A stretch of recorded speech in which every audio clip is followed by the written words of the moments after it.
Hello and very warm welcome to the world of imagination. This is Pooja Sharma. हमारा in modern history start होने जा रहा है आज, और इसमें आज हम लोग गवर्नर जनरल से स्टार्ट करेंगे। सोचा था मैंने स्टार्ट करूंगी पूरा सीक्वेंस से, जिसमें हम नेशनल मूवमेंट हुए से 1905 से लेके पूरा सीक्वेंस, लेकिन बिकॉज वो बहुत लंबा एरिया हो जाएगा, इस वजह से हम स्टार्ट कर रहे हैं गवर्नर से और कांग्रेस से। इस तरह के छोटे मुद्दे उठा लेंगे साथ में, जैसे वाला सेक्शन कंप्लीट हो जाएगा देन हम इसको और कांग्रेस वाला और गवर्नर सेक्शन, इन सबको एक साथ ही कनेक्ट करके दिखाएंगे कि कैसे स्टोरी में साथ पिरोए हुए हैं। दूसरी सबसे बड़ी बात है जो मॉडर्न हिस्ट्री, स्पेशली जो इंडियन हिस्ट्री में दिक्कत होती है, तो हमारे साथ जाती एक ही गई कि हमें हजारों अरबों लोगों को इंट्रोड्यूस तो करा दिया गया है, लेकिन कभी उनको हम लोगों ने देखा नहीं है। और माइंड का नेचर क्या होता है कि जब भी वो किसी से कनेक्शन नहीं फील करता है, जब तक उसे उसने देखा ना हो, उसके बारे में जाना ना हो, किसी तरह का इमोशनल बॉन्डिंग ना हो उसके साथ, तो हमेशा दिक्कत होती है। तो चलिए आज हम इसी तरह से, जो कुछ लोगों को तो अभी हमारे पास इतना टाइम नहीं है कि हमारे किसी की इमेज लेकर आए, लेकिन अभी ये कर सकते हैं कि कुछ इमेज खुद क्रिएट कर लें। तो कुछ को आप जानते ही होंगे और कुछ हम अपने आप से क्रिएट करेंगे, और थोड़ी फनी, थोड़ी इंटरेस्टिंग, सो दैट वो हमारे माइंड में हमेशा रहे। तो इसके साथ में हम अपना स्टार्ट करते हैं आज का टॉपिक, दैट इज गवर्नर।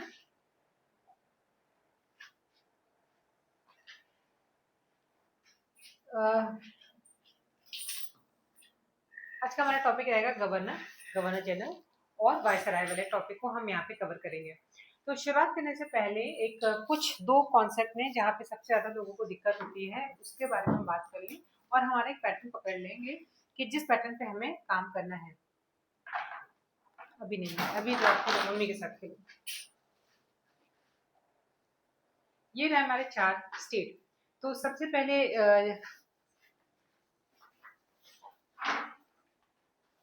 आपको कंफ्यूजन होता है कभी कभी कि कौन सा गवर्नर जनरल है, और कौन सा पहला है कौन सा लास्ट है, कौन सा पहला है कौन सा लास्ट है।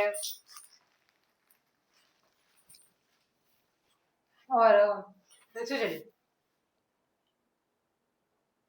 नहीं मानोगे। हाँ, तो बात करते हैं कौन सा पहला कौन सा लास्ट है। इस तरह की चीजों में कंफ्यूजन होता है, कौन सा गवर्नर पूछ लेता है, गवर्नर जनरल पूछ लेता है, तो सब में इसमें आखिर ये है क्या, उसमें डिफरेंस क्या है। तो कुछ छोटी छोटी चीजें जो बीच में आके प्रॉब्लम क्रिएट करेंगे उसको हम पहले क्लियर कर लेते हैं, और बाद में हम इसके बाद अपना टॉपिक एक फ्लो में चलेंगे। तो सबसे पहले ये 4 स्टेट देख रहे हो, ये कुछ कंडीशन थी जब हमारे यहाँ पे बहुत मेजर मेजर चेंज है, specially in terms of governor और गवर्नर जनरल और वाइसराय। सबसे पहले हमारे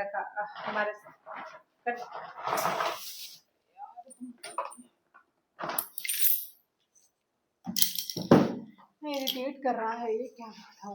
चलिए, तो सबसे पहले हमने बात करेंगे कि जब एक कंट्री ईस्ट इंडिया कंपनी, जैसे बहुत सारी कंपनी यहाँ काम करती हैं, फॉरेन जाती हैं, वैसे उस समय भी ट्रेड का प्रोसेस शुरू हो चुका था, जिसमें ईस्ट इंडिया कंपनी नाम की एक कंपनी जो इंग्लैंड से हमारे यहाँ पर आई थी, उसको बहुत जगहों पे मोनोपोली वगैरह थी, वो सब चीजें हम अभी देखते हैं क्या था।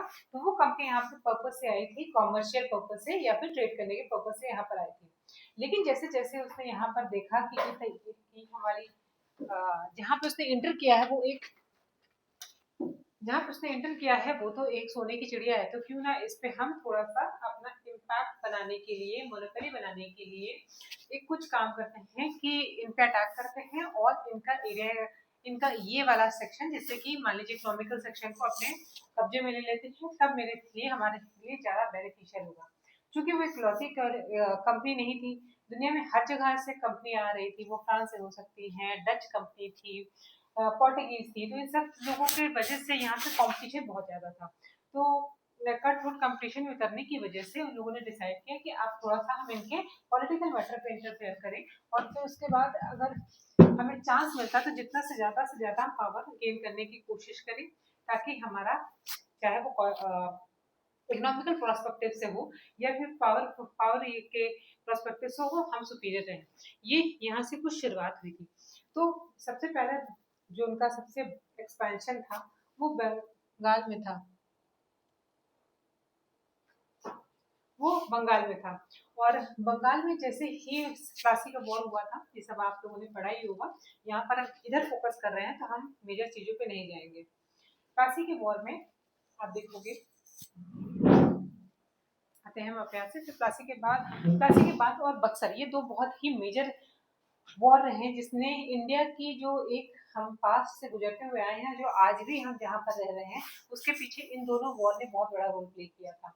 बक्सर के बाद जैसे ही, काशी के बाद बक्सर 1757 में एक वॉर हुआ प्लासी, और उसके बाद 1764 वाला बक्सर के बाद ये फाइनली डिसाइड हो गया कि अब यहाँ से कौन राज करेगा, और बंगाल में इन्होंने अपना अधिकार कर लिया। लेकिन अधिकार करने में एक बहुत ही इम्पोर्टेंट बात समझिएगा। ये हमें लगता है कि राजा हैं और राजा लोगों पे अत्याचार करते हैं, ऐसा रखते थे, अपने प्रजा पर अत्याचार करते थे, बट रियलिटी इसके बिल्कुल अलग है। राजा और ये जो प्रजा वाला कॉन्सेप्ट इतना खूबसूरत था। और जो कि हमारे यहाँ पे लड़ाई के आपस में झगड़े होते हैं, जैसे आज भी हमारे फैमिलीज के लोग इतने बेवकूफ होते हैं कि उन्हें नहीं समझ में आता है कि हम छोटी छोटी चीज पे लड़ रहे हैं, या फिर अगर हम साथ रह के आगे बढ़े तो कहाँ पर जा सकते हैं। तो उसी समय वहां पर भी लोग बहुत जीनियस लोग हुआ करते थे, बहुत अच्छी प्रजा और बहुत अच्छे राजा हुआ करते थे। उसके बावजूद भी आपस में क्लैश की वजह से हम धीरे धीरे हमारे बीच में अंग्रेजों को एंटर करने का हमें मौका दिया, और आखिर हम आज कहाँ पर हैं वो इसकी वजह से है। तो सही गलत हम नहीं कहेंगे, लेकिन ये एक बहुत बड़ा मेजर रीजन हुआ करता था। और उसका सबसे खूबसूरत एग्जाम्पल था कि हम लोगों को अपॉर्चुनिटी मिली थी कि हमारा एक टूर्नामेंट था बस्ती में, बस्ती की रानी, वो पूरा कल्चर हम लोगों ने देखा कि कितना खूबसूरत होता है कि किस तरह से एक रानी या राजा किस तरह से प्रजा से कनेक्ट होते हैं, और they are also very responsible. ये नहीं कि वो राजा है तो कुछ भी करेंगे, बहुत रिस्पॉन्सिबल, बहुत प्यारा कनेक्शन होता है।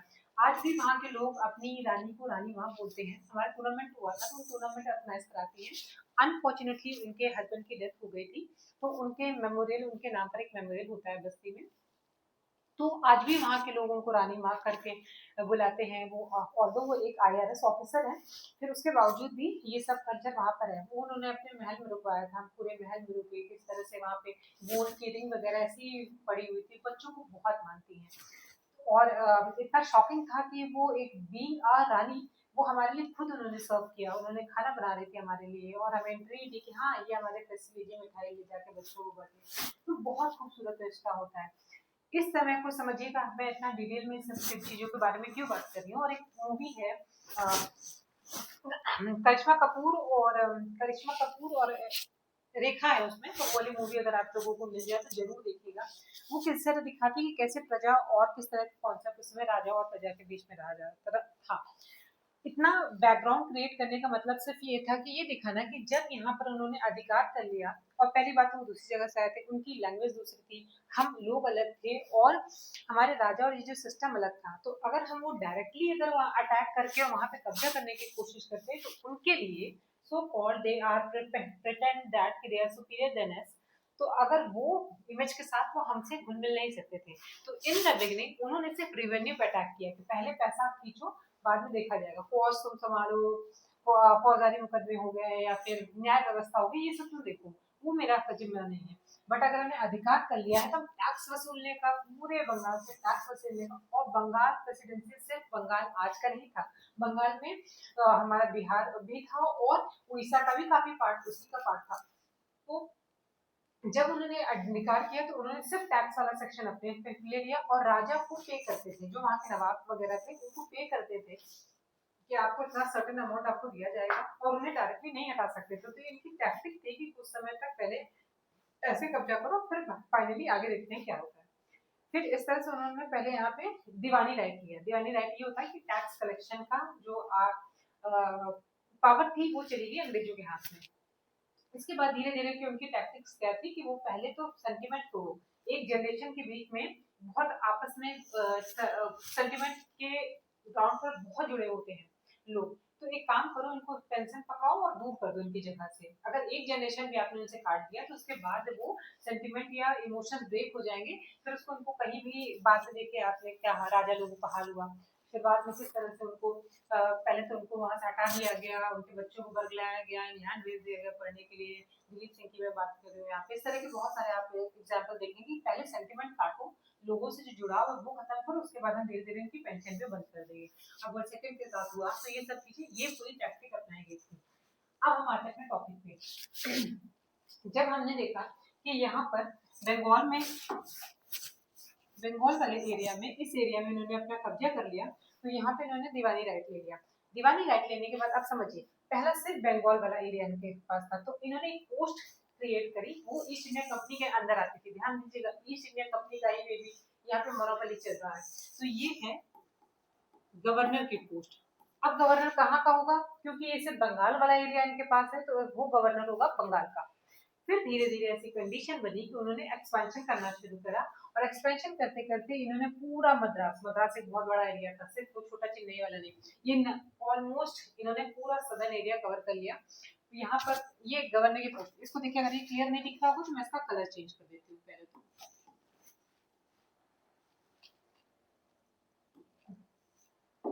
मैं व्हाइट ले लूँ ज्यादा विजिबल है। ये है गवर्नर की पोस्ट। गवर्नर के बाद जब इन्होंने एक मिनट, ये रहा, ये आपका बंगाल वाला एरिया। बंगाल के बाद इनका नेक्स्ट आप देखोगे कि ये पहुंच जाएंगे पूरा इतना, ये बंगाल हो गया, बिहार हो गया, और ये पूरा मद्रास वाला एरिया हो गया, और बम्बई वाला एरिया हो गया।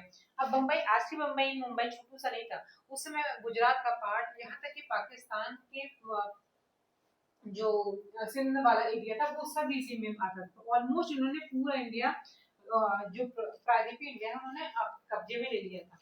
इस वक्त इन्होंने कोस्ट बने। अब समझिए, ये मेन एरिया था, अभी भी बंगाल था, one of the richest country of the world था, 25% of the GDP of the world, I am talking about, not talking about India.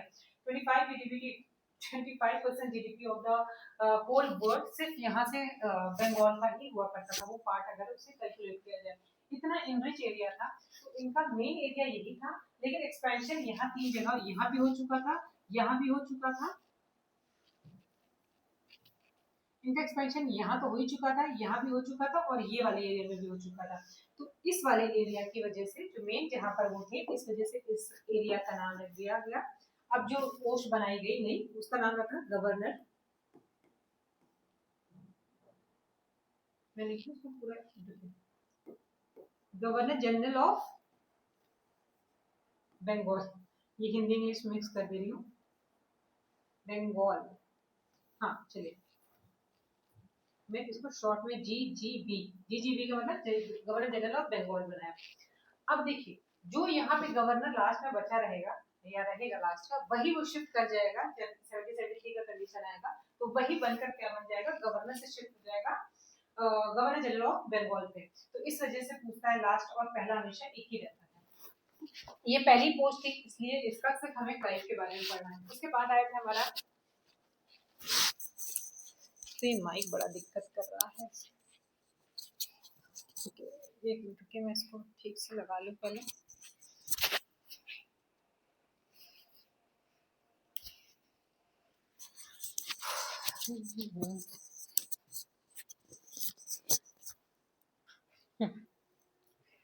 दूसरा है जी, फिर इसके बाद जब ये क्लाइव वाला ही एरिया चल रहा होगा, जब हेस्टिंग आके गवर्नर बनेगा बंगाल का, उसी के बाद लास्ट में 70-73 का एक्ट आ जाएगा, रेगुलेटिंग एक्ट आ जाएगा, और वही गवर्नर को ही लास्ट में बना दिया जाएगा governor general of Bengal.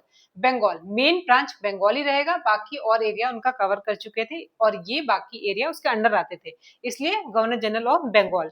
Third state क्या हुई कि जब इन्होंने पूरे, ऑलमोस्ट पूरे इंडिया पे इन्होंने कब्जा कर लिया, इस स्टेट में ये पोस्ट चेंज होकर गवर्नर जनरल ऑफ इंडिया हो गई। ये रही गवर्नर जनरल ऑफ इंडिया। तीन चीज समझ में। अब फाइनली जब इन्होंने पूरे पे सब पे अधिकार कर लिया, तो कितना करप्शन, इतनी इनका पॉलिसीज आपको पता है कि किस तरह की थी, और सारे, ऑलमोस्ट सारे जितने भी हमारे, चाहे वो पीजेंट हो, लेबर्स हो, जितनी भी हमारे पब्लिक हो सकती है, और जिस फील्ड में हो सकती है, ऑलमोस्ट किसी को उन्होंने नहीं छोड़ा। इतनी वर्स्ट कंडीशन के बाद 1857 का रिवोल्ट हो गया, और 1857 के रिवोल्ट के बाद ब्रिटेन के क्राउन ने रियलाइज किया कि अब ये मोनोपोली ईस्ट इंडिया कंपनी तक नहीं रहेगी, अब हम इस पूरे शासन को अपने हाथ में लेंगे। अब यहाँ बहुत बड़े लेवल पर गेम खेला गया। अब शिफ्ट पावर पूरी शिफ्ट हो गई टू द क्राउन, जो ब्रिटेन का क्राउन था उसके तक, उनके तक शिफ्ट हो गई, और जो विक्टोरिया थी उन्होंने अपने आप को रिप्रेजेंट किया कि she is a mother of whole world, और उन्होंने अपने आप को रिप्रेजेंट किया कि वो पूरे दुनिया की मदर की तरह अपने आप को, बहुत चेस्टिटी, बहुत गेम खेला गया। उनकी भी पीआर टीम हुआ करती थी, व्हाइट कलर के ड्रेसेस पहनाना, व्हाइट कलर की पुट्टी लगाना, एक प्योर विमेन दिखाना उन्हें। शादी भी उन्होंने इसलिए नहीं की, और फाइनली डिसाइड किया कि जितने भी लोग मतलब ये पोर्ट्रेट किया कि जितने भी लोग इनकी कॉलोनी में के अंदर आते हैं वो सब उनकी प्रजा है। तो यहाँ से पावर पूरी शिफ्ट हो गई ब्रिटेन की तरफ, और जो वो रहे जो यहाँ पर रहा इंडिया में रहे, अब उनके क्राउन के रिप्रेजेंटेटिव रहे। इन रिप्रेजेंटेटिव को बोला गया वॉइसराय।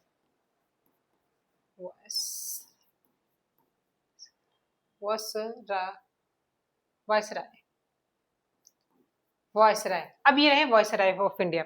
ये 4 कंडीशन आपको समझ में आई। सबसे पहले गवर्नर, फिर गवर्नर जनरल ऑफ बंगाल, फिर गवर्नर जनरल ऑफ इंडिया, फिर वॉइसराय। ये 4 कंडीशन समझ में आई। अब जब जैसे ही ये वाला लास्ट वाला गवर्नर रहेगा वो governor general of Bengal, governor general of Bengal बन जाएगा। फिर जब गवर्नर जनरल ऑफ बंगाल का लास्ट वाला रहेगा जो बेंटिक था, वो बेंटिक बन के गवर्नर जनरल ऑफ इंडिया बन जाएंगे। फिर बेंटिक के बाद ये चलते रहेगा आगे, यहाँ पे कर्जन जो last governor general of India रहेगा वो बन के चला जाएगा Curzon vice, extremely sorry, Canning. Canning वो बन जाएगा viceroy of India, first viceroy of India. मैं यहाँ पे नाम भी लिख दे रही हूँ और फिर हम आगे चलेंगे तो उसमें मेंशन भी कर देंगे। तो क्लाइव जो हमारा सबसे पहला गवर्नर था वो था क्लाइव। दूसरा था यहाँ पे, ये अब यही लास्ट भी रहेगा, ये फर्स्ट, और यहाँ का ये नॉट लास्ट, एक्सट्रीमली सॉरी, ये रहेगा हेस्टिंग। हेस्टिंग आ जाएगा लास्ट गवर्नर जनरल। यहाँ पे लास्ट गवर्नर जो रहेगा ये इसके नीचे मैं लिख देती हूँ, ठीक है। हेस्टिंग आ जाएगा, वॉरेन हेस्टिंग आएगा। 2 हेस्टिंग है याद रखिएगा, वॉरेन है पहला, हेस्टिंग, वॉरेन हेस्टिंग, ये लास्ट गवर्नर और first governor general of Bengal बन जाएगा। थर्ड आएंगे हम लास्ट में, ये रहेगा बेंटिक। बेंटिक अगेन ये रहेगा last governor general of Bengal, और ये शिफ्ट हो जाएगी इसकी post first governor general of India. इतना क्लियर हुआ। अब इसके बाद लास्ट आएगा वॉइसराय, तो ये रहेगा कैनिंग, और यही कैनिंग ही, देखिए हाँ पहले मैं लिख दूं मैं कैनिंग, कैनिंग फर्स्ट, सॉरी, ये last governor general of India to shift हो जाएगा वायसराय, फर्स्ट वायसराय।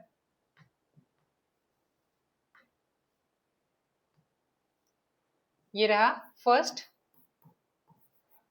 वायसराय। ये 4 होप सो ये इतना क्लियर हो गया हो। एक बार ये क्लियर हो जाएगा तो आगे की चीजें फिर बहुत इजी हो जाएगी। ये 4 कंडीशन समझने के बाद अब आपको दूसरा जो कंफ्यूजन होता है, मैं सबसे पहले कंफ्यूजन क्लियर कर रही हूँ, उसके बाद हम एक बार एक ही फ्लो में स्टोरी के साथ चलते हुए सब कुछ खत्म करते हुए आगे बढ़ेंगे। नेक्स्ट है आपको कंफ्यूजन होता है 4K में। 4K कौन से हैं? के या का साउंड की बात करूं, चाहे वो सी से हो चाहे के से हो। ये 4 लोग थे, 4 नाम थे जो का से शुरू होते थे। एक तो पहला तो क्लाइव हो गया, लोग यहाँ पे बहुत ज्यादा कंफ्यूज होते हैं। क्लाइव, दूसरा है एक है कैनिंग, क्लाइव और कर्जन। क्लाइव, कैनिंग, कर्जन और कौन सा था?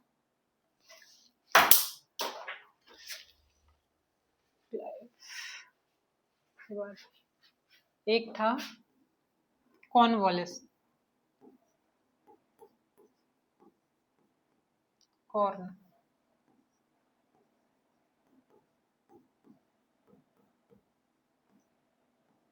कॉर्नवालिस।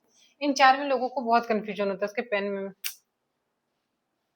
एक पेन गैबी हो गया, एक पेन में हम चुप। ओके चलिए, तो ये 4 कंडीशन थी। अरे नॉट 4 कंडीशन थी, ये 4 लोग थे जिसमें कंफ्यूजन होता है। तो इन चारों को हम जैसे सबको इमेज देंगे वैसे इन चारों को एक साथ ही जगह पे इमेज दे रहे हैं बाद में, ताकि आपको जब हम स्टोरी पे चले तो वहां दिक्कत ना हो। क्लाइव को क्लेवर से एसोसिएट करेंगे। क्लेवर याद रखिएगा, क्लेवर पॉजिटिव और नेगेटिव सेंस दोनों में होता है, नॉट नेगेटिव सेंस में होता है। एक ऐसा इंसान जिसकी बुद्धि इतनी काम करती है कि किस जगह पे कैसे अपना काम निकाला जाए, that is called clever. Clever और कैनिंग, कनिंग में दोनों में डिफरेंस होता है, ध्यान रखिए। कनिंग हमेशा नेगेटिव सेंस में होता है, धूर्त के सेंस में होता है। अभी इंग्लिश की क्लास चलेगी, वहां पर भी इसमें आपको काम आएगा। लेकिन क्लेवर जो होता है वो अकॉर्डिंग टू द सिचुएशन अपने आप को मोल्ड करने की कैपेसिटी रखता है। तो इसमें हम याद रखेंगे इस कैरेक्टर को हम इतना, मेरी जिंदगी इतना खराब है वाले से याद रख सकते हैं कि शी इज वेरी क्लेवर। और एट द सेम टाइम उनका नाम चूड़ा रनावत से आप याद रख सकते हो। तो ये रहेंगी रनावत। दूसरा कैरेक्टर है कॉर्नवालिस। कॉर्नवालिस में कॉर्न, आप अगर मूवीज वगैरह देखने जाते हो तो वहां पे हम कॉर्न खाते हैं, पॉपकॉर्न। उसे आप इमेजिन करोगे कि जब भी हम इसको इमेजिन करेंगे तो इस तरह का वो पॉपकॉर्न वाला बॉक्स इमेजिन करेंगे। और एक सूट बूट में, suit boot not exactly suit boot, जो लोग ब्रिटिश जो ड्रेसेस पहनते थे उससे इमेजिन करेंगे और उसके सर पे कॉर्न पहनाएंगे। और कैनिंग, कैनिंग से आप याद रखो, अब ये है कनिंग। कनिंग का मतलब होता है धूर्त। और धूर्त से याद रखेंगे, अभी आप लोगों ने एक मूवी देखी होगी, नॉट अभी देखी होगी, थोड़ी पुरानी है, हमारी अधूरी कहानी। उसमें अगर आपने हरी का कैरेक्टर देखा होगा, जिसमें विद्या बालन और इमरान हाशमी है, उसमें हरी का कैरेक्टर बड़ा ही खतरनाक और गिरा हुआ टाइप का कैरेक्टर दिखा था। तो वो कनिंग रहता है कि अपने, साइको रहता है वो, लेकिन अपने इस अपने गलत इरादों को पूरा करने के लिए साइकिक तरीके से अपनी वाइफ को इन विजुअल प्रेजेंट में रखता है। तो वो हो गया कनिंग। उसे याद रखेंगे आप हरी वाले कैरेक्टर से। तो कनिंग को हम हरी वाले कैरेक्टर से इमेजिन करेंगे। और कर्जन को हम करेंगे बाबू राव से, क्योंकि हमेशा कर्ज लेके बैठा रहता है और हमेशा देखो जब उसके पास पैसा आता है तो कैसे बांटता है। तो ये हो गए आपके कैरेक्टर। ये 4 कैरेक्टर आप इनसे याद करेंगे। इसके बाद अब सबसे ज़रूरी चीज़, जब भी हम हिस्ट्री पढ़ेंगे या कोई भी सब्जेक्ट पढ़ेंगे, कोई भी सब्जेक्ट अपने आप में एक लौता सब्जेक्ट नहीं होता है।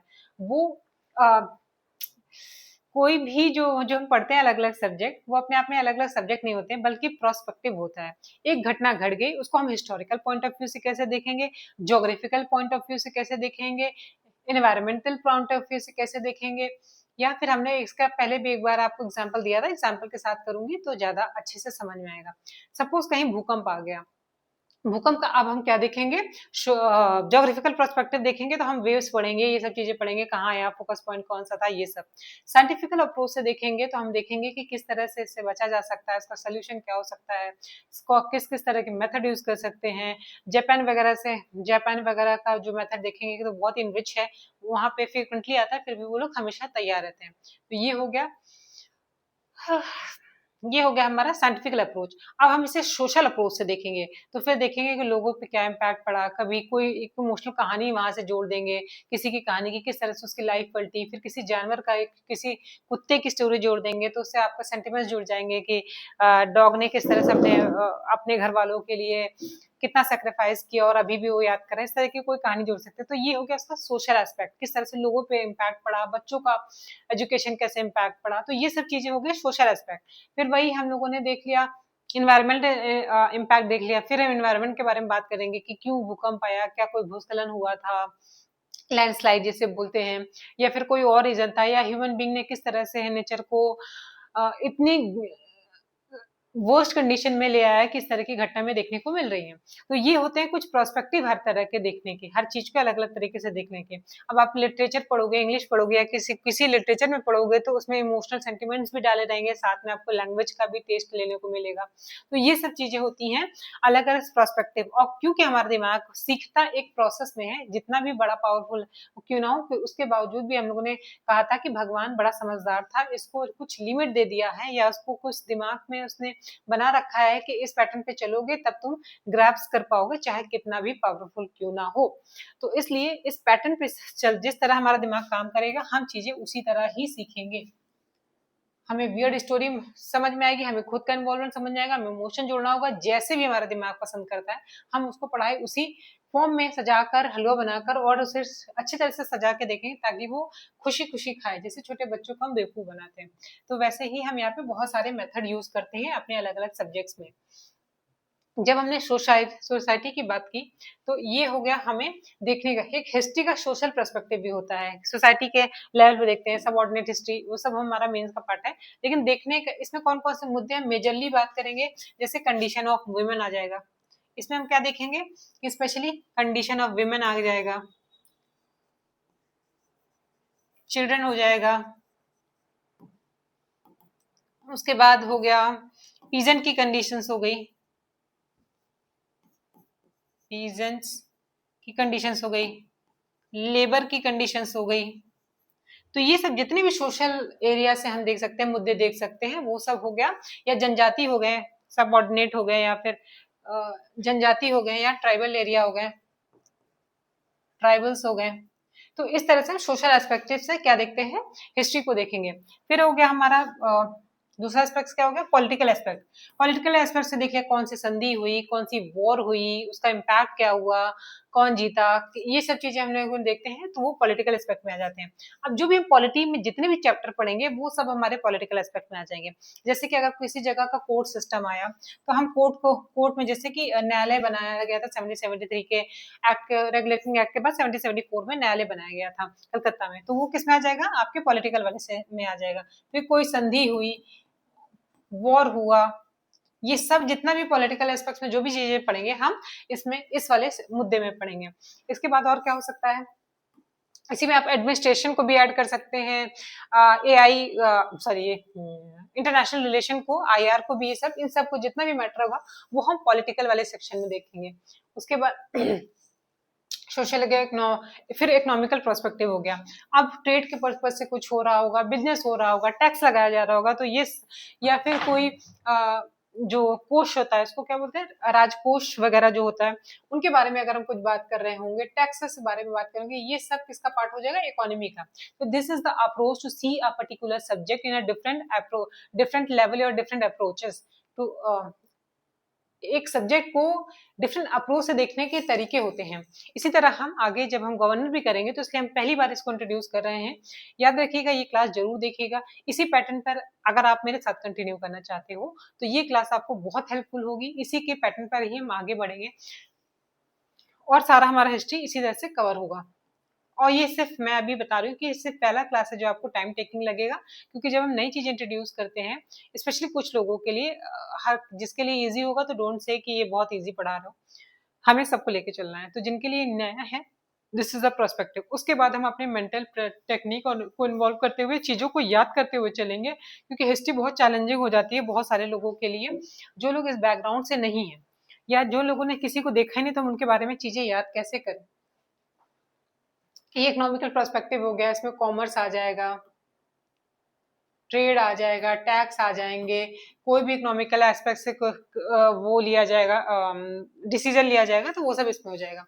Social, economical, political, geographical. हाँ, ज्योग्राफिकल में आप देखोगे जब हम मैप सेक्शन की बात कर रहे होंगे कि कौन सी जगह से अटैक हुआ, क्यों हुआ, सिंध का विलय क्यों किया गया, नेपियर ने खुद कहा था कि ये अमानवीय अमानवीयतापूर्ण होगा या नीचता होगी, लेकिन उसके बावजूद भी हम सिंध को अपना कब्जा करेंगे, क्यों करेंगे, ये हम ज्योग्राफिकल एस्पेक्ट्स में देखेंगे कि वर्ल्ड में क्या ऐसी सिचुएशन बन रही थी जिस तरह की अंग्रेजों को सिंध को बगैर किसी वजह से अपने कब्जे में लेना पड़ा। तो ये कुछ एस्पेक्ट्स हो जाएंगे चीजें को देखने के। अब हम अपने टॉपिक पे जम करें, ऑलरेडी बहुत लंबा लेक्चर हो चुका है।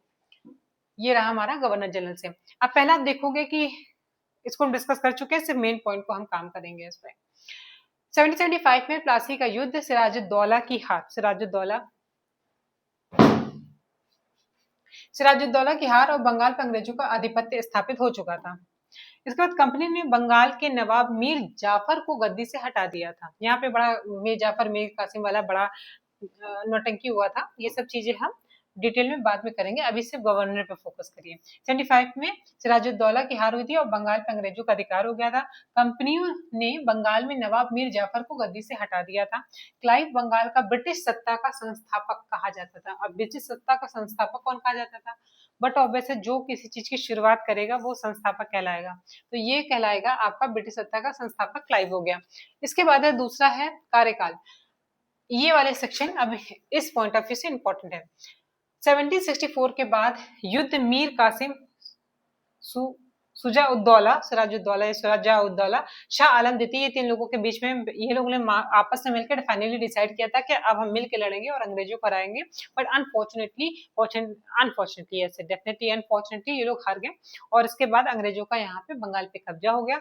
इसके बाद उन्होंने बैठा के यहाँ पे इलाहाबाद की संधि की और उनको वहां से हटा के पेंशन पे रख दिया गया, जो अभी हम जिस टैक्टिक के बारे में अभी बात कर रहे थे।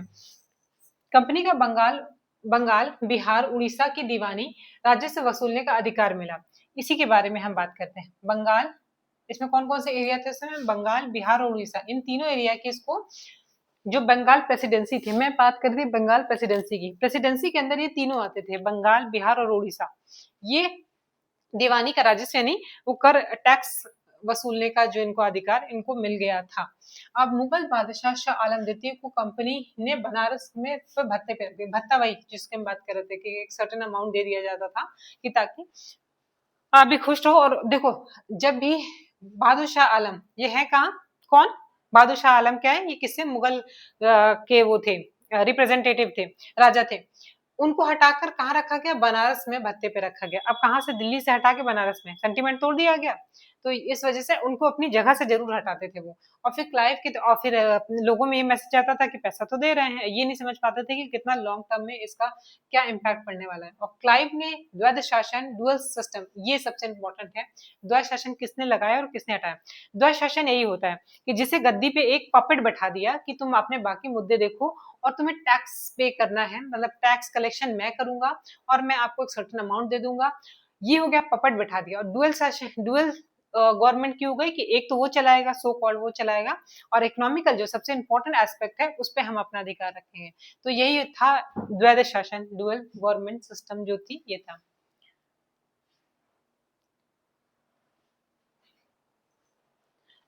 इसके बाद मैं अब इसके साथ कुछ और चीजें हैं, अब मैं इसको यहाँ पे याद दिला देती हूँ, आपको याद करा देती हूँ कि कौन कौन से पॉइंट इससे एसोसिएटेड। तो सबसे पहले आप क्लाइव को इमेजिन करिए, ये रहा क्लाइव,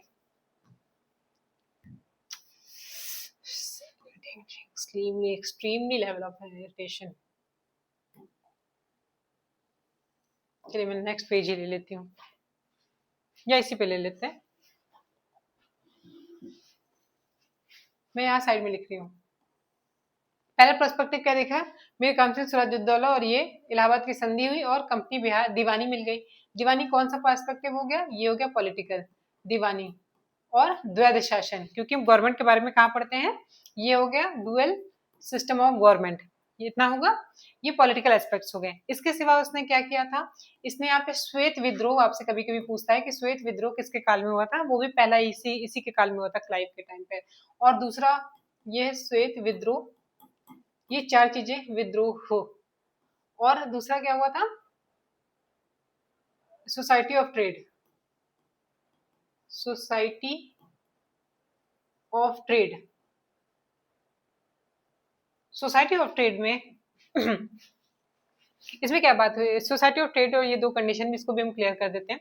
जब इसने यहाँ पे एक्सपेंशन किया था बिहार बंगाल में, जब इन लोगों का दीवानी राइट आ गया था, तो जो कंपनी के एम्प्लॉयज थे, जैसे आज भी हमारे यहाँ पे करप्शन चल रहा है, वो लोग भी करप्ट हो गए थे और ज्यादा बेनिफिट उठा रहे थे। जो उनको एक certain amount of tax collection करने का उनका अधिकार था, उससे ज्यादा ले रहे थे। तो इसलिए वहां पे सोसाइटी ऑफ ट्रेड बना दिया गया था कि थोड़ा सा करप्शन को रोका जा सके, क्योंकि एट द एंड कंपनी को ही आगे रिपोर्ट देनी होती है।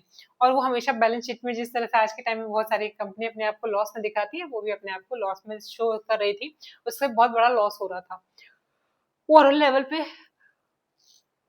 कंपनी को लॉस शो कर रहा था और यहाँ के कंपनी के जो पुलिंदे जो बोलेंगे, वो बहुत अच्छा खींच के कमा रहे थे। और श्वेत विद्रोह हुआ था, जब श्वेत विद्रोह एक डुअल इनका वो दिया जा रहा था, भत्ता दिया जा रहा था इनके सैनिकों को, तो इसकी वजह से इन्होंने इसको भी क्लाइव ने रोक दिया था। इसके लिए लोगों ने श्वेत यानी जो white man, so called white man, ये ब्रिटिशर्स ने ही इनके अगेंस्ट में एक रिवॉल्ट किया था, दैट इज कॉल्ड श्वेत विद्रोह। ये चार चीजें इनसे रिलेटेड याद रखना है। अब याद रखना है कि भाई चूड़ा रानावत में डीडी दीवानी, और दीवानी उन्होंने कहा था ना कि मुझे दीवानी मस्तानी पहले मुझे मिलने वाली थी, तो वो उससे याद रखोगे दीवानी। और डीएस में डुअल सिस्टम थे, डुअलिटी तो उनसे बाकी अब समझ जाओ डुअलिटी में कौन नंबर 1 पे है। उसके बाद श्वेत विद्रोह की बात करें तो हाँ, फिर बाद में इनके सोसाइटी ऑफ ट्रेड, और फिर उन्होंने ट्रेड करने के लिए एक सोसाइटी बनाई, और जिसमें आके श्वेत लोगों ने, व्हाइट मैन ने, अंग्रेजों ने, इमेजिन करिए यहाँ पे वो खड़ी हुई हैं और दीवानी करने वाली थी, लेकिन अब जो कि उन्हें नहीं मिली, और उन्होंने डुअलिटी दिखाई, और साथ में यहाँ पे ट्रेड करने के लिए एक सोसाइटी बनाई थी, जिसमें श्वेत लोगों ने इसके लिए उसके अगेंस्ट में विद्रोह कर दिया। ये चारों चीज एक जगह पर हो गई, और ये इनका नाम क्या है? Clever Clive. नेक्स्ट आते हैं हम, ओह माय गॉड, इसमें से कितना ही आया।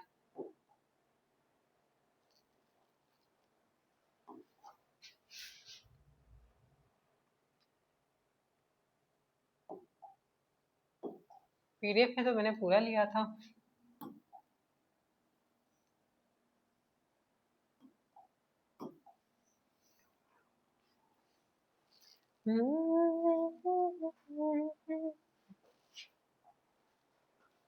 अब नेक्स्ट इंपॉर्टेंट थे governor of Bengal Warren Hasting. अब 70 पे 73 पे जंप कर जा रहे हैं। 73 में एक रेगुलेटिंग एक्ट आया था कि अब कंपनी तो आप जा रहे हैं, आप थोड़ा सा रेगुलेट करेंगे। तो वहां पे जैसे हमारे गैस में रेगुलेटर होता है, वैसे वहां से रेगुलेट कर रहा था। ब्रिटिश गवर्नमेंट ने एक रेगुलेटिंग एक्ट भेजा था। उसके अकॉर्डिंग यहाँ पे डिसाइड हुआ था कि इसके अंदर गवर्नर जनरल, अभी हमने जो पूरा स्टोरी सुनाई थी शुरुआत में, गवर्नर जनरल ऑफ बंगाल की पोस्ट डिसाइड हुई थी। इनका एक्सपेंशन हो चुका था, मद्रास और मुंबई सब कुछ इनके कब्जे में आ चुका था। अब जो पोस्ट थी उसका नाम चेंज करके गवर्नर जनरल ऑफ बंगाल कर दिया गया। पहला हेस्टिंग था, और हेस्टिंग के बाद 1774 में सुप्रीम कोर्ट भी बनाया गया था। 1773 का एक्ट आया था। अगर आपसे पूछता है तो दोनों कंफ्यूज मत होइएगा, एक्ट आया था 1773 में, और आने के बाद तुरंत ही तो बन नहीं जाता। तो 1774 में सुप्रीम कोर्ट बना था, कहाँ पे? कैलकाटा में। उसके बाद पिट्स इंडिया एक्ट भी 1784 में यहाँ पर आया था। अब मैं इसी के आगे जो प्रोस्पेक्टिव मैंने समझाया था वो लिख दूं।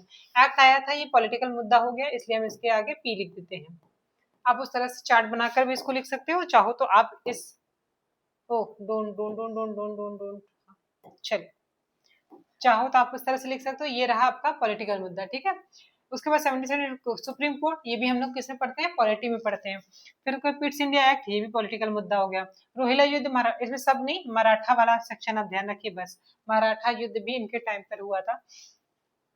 तो ये हो गया चार चीज मराठा से। फिर Asiatic Society, William Jones, Asiatic Society बनाई गई थी। ये सोशल एस्पेक्ट हो गया। एजुकेशन भी हम सोशल में ही पढ़ते हैं, इसलिए उसको सोशल पर्सपेक्टिव में डालेंगे। और नंद कुमार का मुकदमा, ये पॉलिटिकल मुद्दा हो गया। इतनी सारी चीजें अब इनके बारे में मैं इसको समझा दूं, उसके बाद एक स्टोरी में यहाँ पे बताते हुए अब इसको हम यहीं पे रोक देंगे। आगे वाली सेक्शन में हम दूसरे वाले पार्ट में शुरू करेंगे, ताकि बहुत लंबा वीडियो ना हो। वॉरेन हेस्टिंग के बारे में हम लोगों ने देखा था। फिर अभी ये सीक्वेंस में चलेगा, अब ये वीडियो सीक्वेंस में चलेगा, जैसे हमारा ज्योग्राफी चला था और इंग्लिश चल रहा था, वैसे इसमें भी चलेगा, ठीक है। तो गवर्नर जनरल के बारे में बात करते हैं। रेगुलेटरी एक्ट 1773 में क्या हुआ था? एक एक्ट आया था, ये हमने समझा दिया। सुप्रीम कोर्ट बना था, ये भी समझ में आ गया। पिट्स इंडिया एक्ट आया था, मराठा युद्ध हुए थे। हाँ, एशियाटिक सोसाइटी के बारे में कुछ इंपॉर्टेंट चीजें हम आगे बता देंगे। और नंद कुमार का मुकदमा हम यहाँ पे आपको बता दें क्या हुआ था। कि नंद कुमार एक कासिम की जो विधवा थी, अभी हमने मीर कासिम के बारे में पढ़ा था, तो कासिम की विधवा थी, उससे हेस्टिंग ने पैसा लेके ये फ्रॉड किया था, 3.5 लाख समथिंग में पैसा लेके, और उसने बना दिया था उसके अल्पवयस्क पुत्र को, उनकी गद्दी दे दी थी। इसके लिए नंद कुमार ने केस किया था हेस्टिंग के अगेंस्ट, लेकिन जब आप जानते हैं अंग्रेजों का बोलबाला था और इंडियन के अगेंस्ट कुछ नहीं होने वाला था, तो उसने इन्हीं को फंसाकर फांसी दिलवा दी थी। तो बहुत ही बोझ था, कंडीशन थी, बड़ा ही घटिया किस्म का आदमी था ये। लेकिन हम थोड़ा सा या इमेज जो बनाएंगे वो एक फनी इंसान के साथ इसको जोड़ेंगे, क्योंकि इसका नाम ही हेस्टिंग है। वॉरेन हेस्टिंग, और हेस्टिंग में पहले कौन आया था? तो याद रखिएगा वॉरेन हेस्टिंग आया था। यही भारत, और कंफ्यूज करेगा कहाँ पे? भारत का, नॉट भारत का, बंगाल का पहला गवर्नर जनरल कौन था? वो वॉरेन हेस्टिंग था कि लॉर्ड हेस्टिंग? तो दोनों में आप कंफ्यूज मत होइएगा, वो वॉरेन हेस्टिंग था। वॉरेन से याद रखोगे, वारंट देने वाला, वारंट याद रखेंगे। अब एक स्टोरी कुछ इस तरह से बनाते हैं कि हर्ष गुलजार को अगर आपने देखा होगा तो कॉमेडियन है, और वो कॉमेडी करते करते खुद बहुत हंसते हैं, तो इसलिए हम उसको हेस्टिंग से एसोसिएट करेंगे।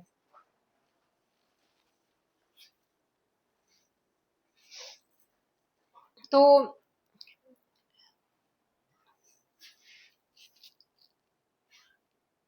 देखिए, ये है कोट, आप रुकिए, 2 मिनट रुकिए। अब एक इमेजिनेशन से आपको पूरा इससे रिलेटेड सारी चीजें याद रखेंगी। और ध्यान रखिएगा, जो हर एक गवर्नर या जो भी से करेंगे, गवर्नर होगा, गवर्नर जनरल होगा, जिसको भी करेंगे उसको एक एक इमेज देंगे मेमोरी माइंड टेक्निक से, ताकि आप एक जैसे आपके दिमाग में एक इमेज वो क्लिक करेगी, उससे रिलेटेड सारी इंफॉर्मेशन आपके दिमाग में आ जाएंगी और you will be reach on the right answer जब आप एग्जामिनेशन में आपके सामने आएगा। अब बनाते हैं यहाँ पे, क्यों सुप्रीम कोर्ट बना था, तो यहाँ पे पहले बना देते हैं सुप्रीम कोर्ट। इसका जो चीफ जस्टिस था यहाँ पे बैठा हुआ, ये चीफ जस्टिस, इसका नाम था एमपे। अभी इसके नाम भी वगैरह भी करा देते हैं, कुछ एग्जाम्स में ये भी पूछा हुआ है। एमपे के बाद यहाँ पे 3 और लोग थे, एक का नाम था हाइट या हाइट हाइट्स या हाइट करके उसका नाम था, हाइट था शायद, ठीक है, हाइट। दूसरा था ली मेस्टर, हाइट, लिमेस्टर और चैम्बर्स, चैम्बर्स चैम्बर्स।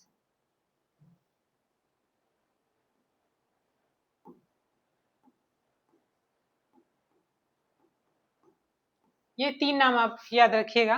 एमपे मेन था, ये पे करता था, पे करके लोगों से जो पे करते थे उसके सपोर्ट में ये क्या कर देता था, अपना डिसीजन दे देता था। इससे याद रखोगे क्या, एमपे। उसके बाद जैसे हमारे पे रुपए होता है, वो ये लोग एमपे करवाते थे। फिर हाइट से आप याद रखोगे, ये रहा चैम्बर, चैम्बर से आपने याद रखिए कोर्ट का चैम्बर हो गया। दूसरा होगा लीमेस्टर, लीमेस्टर में हो गया एक और हाइट, हाइट पे यहाँ पे देखोगे इसके ऊपर हाइट पे, जैसे ये रूम है तो रूम के हाइट पर या चैम्बर के हाइट पर क्या बैठा हुआ, एक इंसान बैठा हुआ जो एक जज है, उसको एमपी तो पैसे लेके जजमेंट दे ही देता था। ली मास्टर वो क्या था, मास्टर था किस चीज में, इस तरह के करप्शन में, कि आप मुझे पैसा दो और मैं ये काम करा दूंगा। ये चारों का नाम होप सो आप लोगों को याद हो गया होगा। अब यहाँ पे एक और चीज है जो इसमें मेंशन नहीं हुई, यहाँ पे 2 संधियां भी इसने की थी, टेस्टिंग के टाइम पे हुई थी, एक बनारस की संधि, एक फैजाबाद की संधि। तो यहाँ पे बैठे हुए 2 लोग हैं, ये है एक का नाम, एक का बनारस की संधि है और दूसरा है फैजाबाद की संधि।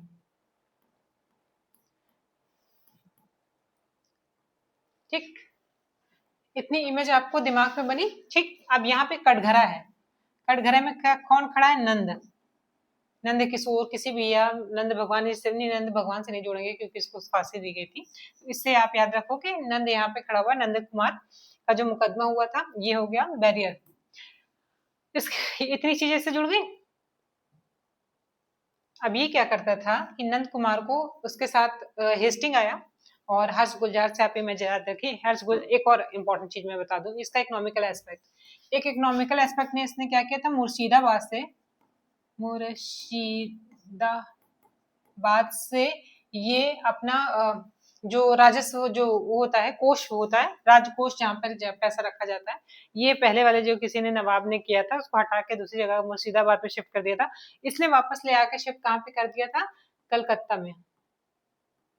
ये इंपॉर्टेंट चीज याद रखिएगा, किसने मुर्शिदाबाद से कहाँ पे शिफ्ट किया था, कलकत्ता में शिफ्ट किया था, क्यों किया था, ये हम इस वाले सेक्शन में करेंगे। अभी आप इसको देखिए, मुर्शिदाबाद से कलकत्ता में जो इसने शिफ्ट किया था, तो उससे आप याद रखोगे कि हर्ष गुलजार, ये रहा हर्ष गुलजार, ये पोस्ट लेके दौड़ के आ रहा है। और एक और मुद्दा मैं आपको ये बता दूं, सबसे इंपॉर्टेंट चीज इसमें मेंशन ही नहीं है, इसी के टाइम पर ठेका सिस्टम लाया गया था, ठेका सिस्टम। अब जब अंग्रेजों ने पूरा एक्सपेंशन कर लिया था, तो उसने कहा उनकी जमीन भी अब उनकी है, तो उन्होंने क्या किया था कि हम इस पे वो ना अपना सर ना फोड़े कि कैसे हम टैक्स कलेक्ट करेंगे, हम जमीन हमारी है पूरी, अब हम इसको ठेका, ये जमीन हो गई, तो जमीन को अब हम ठेका सिस्टम में, ये रही जमीन, इसको हम ठेका प्रणाली में जिसको मर्जी किसी भी जमींदार को अपना एरिया बोली लगवाएंगे, और वो जो ले जाएगा वो 5 साल के लिए, ठेका सिस्टम है कि 5 साल तक जमीन संभालो, पैसा खर्चा करो, इन्वेस्टमेंट करना हो करो, और जो बस मेरा काम क्या है, तुम्हारा काम क्या है, मतलब एक जमींदार का काम क्या है, इस सर्टेन टाइम पे लाकर टैक्स दे दो, और सूरज ढलने से पहले ऐसे ऐसे करके एक रूल बना दिया गया, तुम टैक्स दे दो, कैसे लाओगे, कितना लोगे कितना नहीं, एक सर्टेन टाइम डिसाइड कर दिया, तुमको ला के देना है। ये बहुत बैकफायर कर गया कि दुनिया की चिड़िया कही जाने वाली जो कंट्री थी, इस तरह के सिस्टम ने पूरी तरह से बर्बाद कर दिया, क्योंकि जिसको भी 5 साल के लिए मिलेगा तो वो खींच के उसको निचोड़ना चाहेगा या उसमें इन्वेस्ट करेगा। और दुनिया में सिर्फ दुनिया में जमीन, यानी खेती वाली जमीन की बात करें, खेती वाली जमीन और बच्चे इन्वेस्टमेंट मांगते हैं, तभी वो आगे जाके फ्लरिश होंगे और रिटर्न दे सकेंगे। लेकिन जब इस तरह से उसके ऊपर इन्वेस्ट ही नहीं होगा और किसानों पे अत्याचार, फिर अब उसने अगर ठेका प्रणाली में उसने खरीदा है तो वो भी तो खींचेगा। तो इसकी वजह से किसान की बहुत दुर्दशा हुई, जमीन खराब हुई, उसकी फर्टिलिटी को इम्पैक्ट पड़ा, तो बहुत ही बैकफायर कर गया ये प्रोसेस जो था इनका। इतनी चीजें अब हम इसको याद करेंगे इससे। तो इसने क्या है, ये कोष है जिसने पैसा भर के उसको घसीट के लेकर आया, कलकत्ता में लाकर रखा। इतना इमेजिन कर पा रहे हो। उसके बाद मुर्शिदाबाद से कलकत्ता ला के रखा और इसमें कहा कि जितना भी ये जो जमीन में बेचूंगा, इससे जितना भी ठेका से पैसा आएगा, जो जो ये जमींदार देगा उसको मैं इसमें कोष में इसलिए बगल में ला कर रख ले रहा हूँ कलकत्ता में, ताकि उसमें भरता रहूं। दो इमेज क्लियर हुआ। क्या हुआ? ठेका सिस्टम, और दूसरा ठेका याद रखिएगा, मैं जमींदारी की स्थायी बंदोबस्त की बात नहीं करी, वो कॉर्नवालिस करेगा। यहाँ पे हेस्टिंग ने क्या किया था? ठेका सिस्टम एसोसिएट भूमि भूमि सुधार में ठेका भूमि सुधार में ठेका सिस्टम लाया था। तो इसने बगल में लाकर रखिए कि ताकि इसमें हम फिल कर सकें। और बगल में एमपे, जब नंद कुमार को पता चला तो उसने उसमें मुकदमा कर दिया। अब चाहे मुकदमे का जो भी रीजन हो, इमेजिनेशन में आप इसको जोड़ना है। नंद कुमार ने जैसे ही उससे मुकदमा किया, इसने उसको फंसा के गया, हाइट पर गया, और लिमेस्टर से, जो मास्टर था करप्शन का, उससे अपना चैम्बर के अंदर गया पहले तो, और हाइट पे गया और लिमेस्टर से अपनी सेटिंग कर ली। उसने ई पे कर दिया, ई पे करवा के उसने पूरा मामला अपने तरफ फोल्ड करा दिया और इसको फांसी दिलवा दे दी गई। और यहाँ पे कोर्ट में जो इधर लोग बैठे थे, इनके साथ इसने कर लिया, संधि कर लिया। किसके साथ? बनारस के साथ और फैजाबाद के साथ। फैजाबाद में फिरोज कलर का साड़ी पहने हुए इंसान को यहाँ बैठा दो, और बनारस से आप बनारस की साड़ी। तो ये पूरी इमेज, एक इमेज अब आपके दिमाग में कहीं से भी उठा के एक भी क्वेश्चन अगर मैं आपसे पूछूं, तो जैसे ही आप ये इमेज दिमाग में क्लिक करेंगे, आप कोई भी क्वेश्चन बता सकते हो कि ठेका सिस्टम किसने लाया था? तुरंत ही हेस्टिंग ने। कौन लाया था? हर्ष गुलजार था। तो उसके बाद मुर्शिदाबाद से कहाँ शिफ्ट किया था? कलकत्ता में शिफ्ट किया था। किसने किया था? हर्ष गुलजार ने, हेस्टिंग ने किया था। और वो वारंट पे सबसे पहले इंसान, वारेन हेस्टिंग और लॉर्ड हेस्टिंग में कंफ्यूजन ना हो, क्योंकि सबसे पहले इंसान बर्बाद करने आता है तो दुश्मन क्या देता है? वार्निंग देता है। तो ये भी एक काइंड ऑफ वार्निंग था कि ये आ गया है, अब आगे वाले और लूटेंगे। तो ये हो गया, वारेन हेस्टिंग हो गया। फिर बनारस और फैजाबाद की संधि किसके साथ हुई थी? बना उसके साथ। फिर हेस्टिंग में नंद कुमार के मुकदमे में कौन फंसा था? हेस्टिंग। ये हो गया। अब किसके शासन काल में वो बनाया था कलकत्ता में हाई कोर्ट का, सॉरी, सुप्रीम कोर्ट बनाई गई थी? हेस्टिंग। कौन कौन से उसके मेंबर थे? जो मेन था सुप्रीम कोर्ट का, जो चीफ जस्टिस था, उसका नाम था एमपे। तीन और मेंबर थे जिसका नाम था हाइट, चैम्बर्स और लिमेस्टर। तो ये सारी चीजें, सारे फैक्ट एक ही जगह पे, एक इमेज में आपके दिमाग में आ गया। तो एक इमेज ऐसे क्लिक करिए और सारी इमेज एक बार में आपको सारी कहानी बता देगी। तो ये मेथड है, टाइम टेकिंग जरूर है, लेकिन जो लाइफ टाइम आपको बार बार कंफ्यूजन होता है, इतने सारे क्वेश्चंस पढ़ते हो, उसको रिवाइज करने में, फिर उसके एग्जाम टाइम में कंफ्यूजन होने में, बहुत सारे नाम मिलने में आपस में, तो इन सब के से बचने के लिए थोड़ा सा एक बार टाइम देंगे हम इस पे, और एक ही इमेज में सारी चीजें हम क्लियर कर लेंगे। तो this is the way we are going to start study. अगर आप लोगों को समझ में आता है तो कि मुझे बताइए कि ये पैटर्न आपको समझ में आ रहा है, तो मैं इस पर टाइम इन्वेस्ट करूं, वरना फिर हम आगे चलते हैं। जो अगर आपको सिर्फ इंग्लिश चाहिए तो हम इंग्लिश पे काम करेंगे। अगर मॉडर्न हिस्ट्री पढ़ना है और मॉडर्न हिस्ट्री को याद भी रखना है, इतनी चीजें करनी है, तो अगर आपको ये पैटर्न सही लगता है तो प्लीज मुझे बताइएगा, तो हम इसको कंटिन्यू रखेंगे। वरना हम देखते हैं आगे इसको रखना है या नहीं रखना है। तो थैंक यू सो मच, मिलते हैं नेक्स्ट वीडियो में। Till then take care, bye bye.